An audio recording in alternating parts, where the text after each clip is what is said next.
ত্রয়োদশ জাতীয় সংসদ নির্বাচনে নিরঙ্কুশ সংখ্যাগরিষ্ঠতা নিয়ে সরকার গঠনের পথে এগিয়ে যাচ্ছে বাংলাদেশ জাতীয়তাবাদী দল বিএনপি। ২৯৯টি আসনের মধ্যে বেসরকারি ফলাফলে ২১০টি আসনে জয়। এটি শুধু একটি রাজনৈতিক বিজয় নয়, বরং দীর্ঘ ২ দশক পর দলটির ক্ষমতায় ফেরার শক্তিশালী বার্তাও বটে। এই বিজয়ের অন্যতম উল্লেখযোগ্য দিক হল নারী নেতৃত্বের উত্থান। সরাসরি ভোটে বিএনপির ৬ জন নারী প্রার্থী এবং একজন স্বতন্ত্র নারী প্রার্থী সংসদে যাচ্ছেন। রাজনীতিতে নারীর অংশগ্রহণ যেখানে এখনও নানা সামাজিক বাধার মুখে পড়ে, সেখানে এই ৭ জনের জয় নিঃসন্দেহে একটি গুরুত্বপূর্ণ মাইলফলক। চলুন একে একে তাদের পরিচয় এবং তারা কিভাবে জিতে এলেন সে সম্পর্কে জেনে নেওয়া যাক।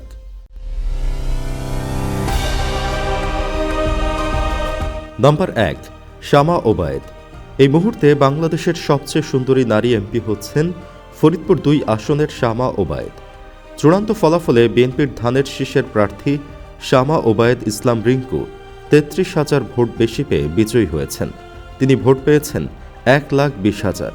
তার নিকটতম প্রতিদ্বন্দ্বী খেলাফতে মজলিস রিকশা প্রতীকের মোহাম্মদ আকরাম আলী ৮৭,০০০ ভোট। এই সুন্দরী ও বিএনপির কেন্দ্রীয় সাংগঠনিক সম্পাদক শামা ওবায়েদের যুক্তরাষ্ট্রের নাগরিকত্ব ছিল। তবে ত্রয়োদশ জাতীয় সংসদ নির্বাচনের তফসিল ঘোষণার আগে গত ২০ নভেম্বর তিনি যুক্তরাষ্ট্রের নাগরিকত্ব ত্যাগ করেন।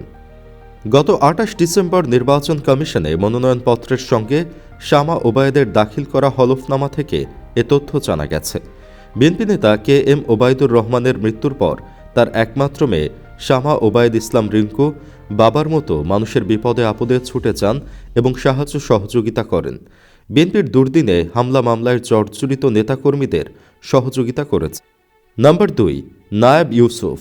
বিএনপির যতজন সুন্দরী নেত্রী আছেন তাদের মধ্যে একজন নায়েব ইউসুফ। ফরিদপুর ৩ আসনে ধানের শীষের প্রার্থী চৌধুরী নায়েব ইউসুফ ১,৪৬,০০০ ভোট পেয়েছেন। তার নিকটতম প্রতিদ্বন্দ্বী জামাতের দাড়িপাল্লা প্রতীকের প্রফেসর আব্দুত তাওয়াব ১,১৯,০০০ ভোট পেয়েছেন। চৌধুরী নায়েব ইউসুফ কেবল রাজনৈতিক উত্তরাধিকারী হিসেবে নয়, তিনি নিজ দলের একজন গুরুত্বপূর্ণ সংগঠক হিসেবে পরিচিত। তিনি বর্তমানে বিএনপির জাতীয় নির্বাহী কমিটির সদস্য হিসেবে দায়িত্ব পালনের পাশাপাশি ফরিদপুর বিভাগীয় সহ সাংগঠনিক সম্পাদকের মতো গুরুত্বপূর্ণ পদে রয়েছেন। দলের গত ১ দশকেরও বেশি সময়ের প্রতিকূল পরিস্থিতিতে, বিশেষ করে রাজপথের আন্দোলন সংগ্রামে তিনি সক্রিয় ভূমিকা পালন করেছেন। ফরিদপুর বিএনপি ও অঙ্গ সংগঠনের তৃণমূল নেতাকর্মীদের সংগঠিত রাখতে এবং কেন্দ্রীয় নির্দেশনা বাস্তবায়নে তাকে অগ্রণী ভূমিকা পালন করতে দেখা গেছে।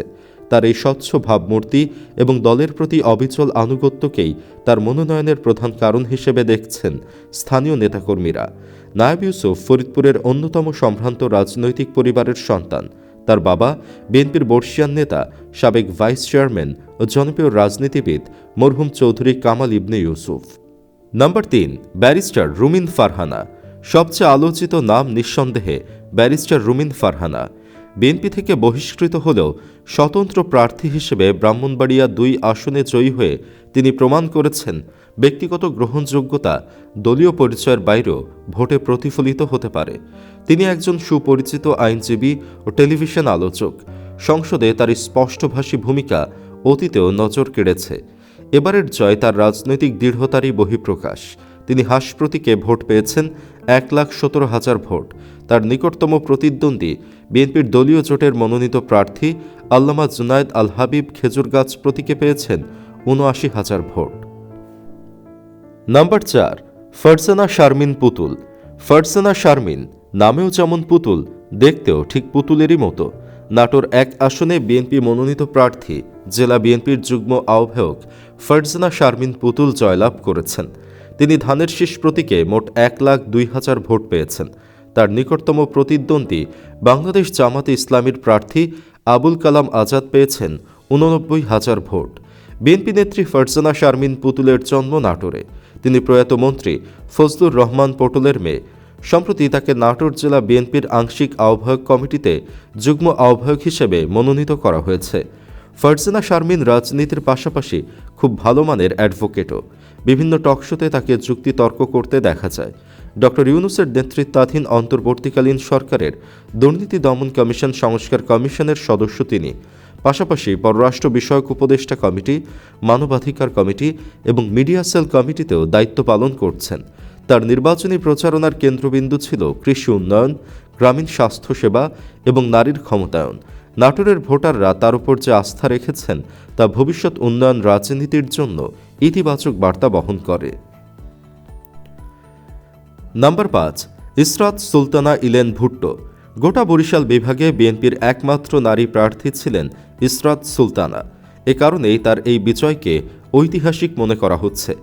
2000 সালে ঝালকাঠি 2 আসন থেকে বাংলাদেশ জাতীয়তাবাদী দলের প্রার্থী হিসেবে উপনির্বাচনে ভুট্টো সংসদ সদস্য নির্বাচিত হন। তার স্বামী এবং সংসদ সদস্য জুলফিকার আলী ভুট্টো মারা গেলে ইসরাত সুলতানা নির্বাচন করেন। বাংলাদেশের সাধারণ নির্বাচনে বাংলাদেশ জাতীয়তাবাদী দলের প্রার্থী হিসেবে বাংলাদেশ আওয়ামী লীগের রাজনীতিবিদ আমির হোসেন আমুকে পরাজিত করে তিনি পুনরায় নির্বাচিত হন। ত্রয়োদশ জাতীয় সংসদ নির্বাচনে ঝালকাঠি 2 আসনে 43,295 ভোটের ব্যবধানে নির্বাচিত হয়েছেন জেলা বিএনপির সাবেক সাধারণ সম্পাদক, সাবেক এমপি ইসরাত সুলতানা ইলেন ভুট্টো। তিনি বিএনপির মনোনীত ধানের শীষ প্রতীকে পোস্টাল ভোটসহ 1,13,100 ভোট পেয়েছেন। তার নিকটতম প্রতিদ্বন্দ্বী জামাত ইসলামী মনোনীত শেখ নিয়ামুল করিম দাড়িপাল্লা প্রতীকে পেয়েছেন 69,805 ভোট। রাজনৈতিক পরিচয়ের পাশাপাশি তিনি একজন সমাজসেবী হিসেবেও পরিচিত। বন্যা ও দুর্যোগকালে স্বেচ্ছাসেবামূলক কার্যক্রমে তার সক্রিয়তা স্থানীয় ভোটারদের আস্থা অর্জনে বড় ভূমিকা রেখেছে। ঝালকাঠি 2 আসনে তার জয় বিএনপির দক্ষিণাঞ্চলীয় সাংগঠনিক শক্তিকে আরও দৃঢ় করল। নাম্বার 6, তাহসিনা রশিদের লুনা। যার ভয়ে আওয়ামী লীগের ঘুম হারাম হয়ে যেত তিনি বিএনপির ইলিয়াস আলী। ইলিয়াস আলীকে হাসিনা মেরে নদীতে ভাসিয়ে দেয়। তার অনুপস্থিতিতে সিলেটে নির্বাচন করেন স্ত্রী তাহসিনা রশিদের লুনা। সিলেট 2 আসনে ৭৯,৩২১ ভোটের ব্যবধানে জয় পেয়েছেন গুম হওয়া বিএনপি নেতা এম ইলিয়াস আলীর স্ত্রী। ফলাফল ঘেটে দেখা গেছে ধানের শীষের প্রার্থী তাহসিনা রশিদ পেয়েছেন 1,17,000 ভোট। তার নিকটতম প্রতিদ্বন্দ্বী 11 দলীয় ঐক্যজোটের প্রার্থী খেলাফত মজলিসের মোহাম্মদ মুনতাসির আলী পেয়েছেন 38,000 ভোট। সিলেট জেলার 6টি আসনের 33 প্রার্থীর মধ্যে তাহসিনা রশিদ একমাত্র নারী। একাদশ জাতীয় সংসদ নির্বাচনে দলীয় মনোনয়ন পেলেও আইনি জটিলতায় সেবার নির্বাচনে অংশ নিতে পারেননি। তাহসিনা রশিদের স্বামী বিএনপির কেন্দ্রীয় কমিটির সাবেক সাংগঠনিক সম্পাদক ইলিয়াস আলী এ আসনে 2 বার সংসদ সদস্য নির্বাচিত হন। 2012 সালের 17 এপ্রিল ঢাকার বনানী থেকে গাড়ি চালকসহ ইলিয়াস আলী গুম হন। এরপর থেকে স্বামীর নির্বাচনী এলাকায় রাজনীতিতে সক্রিয় হন তাহসিনা রশিদ। পরে তিনি বিএনপির চেয়ারপারসনের উপদেষ্টা হিসেবে দায়িত্ব পান। 13 বছর ধরে তিনি সিলেট 2 আসনে রাজনৈতিকভাবে তৎপর। নাম্বার 7, আফরোজা খান রিতা। ত্রয়োদশ জাতীয় সংসদ নির্বাচনে মানিকগঞ্জ 3 অর্থাৎ সদর ও সাটুরিয়া নিয়ে গঠিত আসনে বিজয়ের মালা গলায় তুলেছেন বিএনপির ধানের শীষ প্রতীকের প্রার্থী ও দলটির চেয়ারম্যানের উপদেষ্টা আফরোজা খানম রিতা। 151টি ভোট কেন্দ্রের মধ্যে 150টিতেই জয় পেয়ে তিনি আসনটি পুনরুদ্ধার করেছেন। এ বিজয়ের মধ্য দিয়ে পারিবারিক রাজনৈতিক ঐতিহ্যের ধারাবাহিকতা রক্ষা করলেন রিতা। তার প্রয়াত বাবা সাবেক মন্ত্রী ও একই আসনের সংসদ সদস্য হারুনুর রশিদ খান মুন্নু 2001 সালের নির্বাচনে 1,574 ভোট পেয়ে বিজয়ী হয়েছিলেন। দেশের সিরামিক শিল্পে অবদানের জন্য তিনি দেশ বিদেশে সুপরিচিত ছিলেন।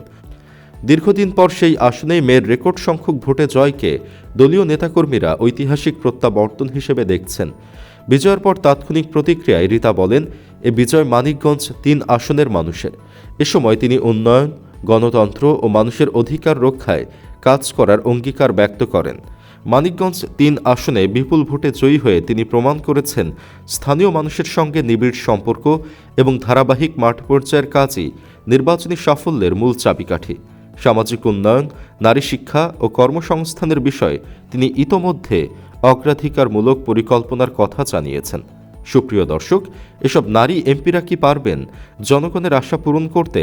কমেন্ট বক্সে জানিয়ে দিন আপনার মতামত। ভিডিও ভালো লাগলে লাইক দিন এবং চ্যানেলটি সাবস্ক্রাইব করুন।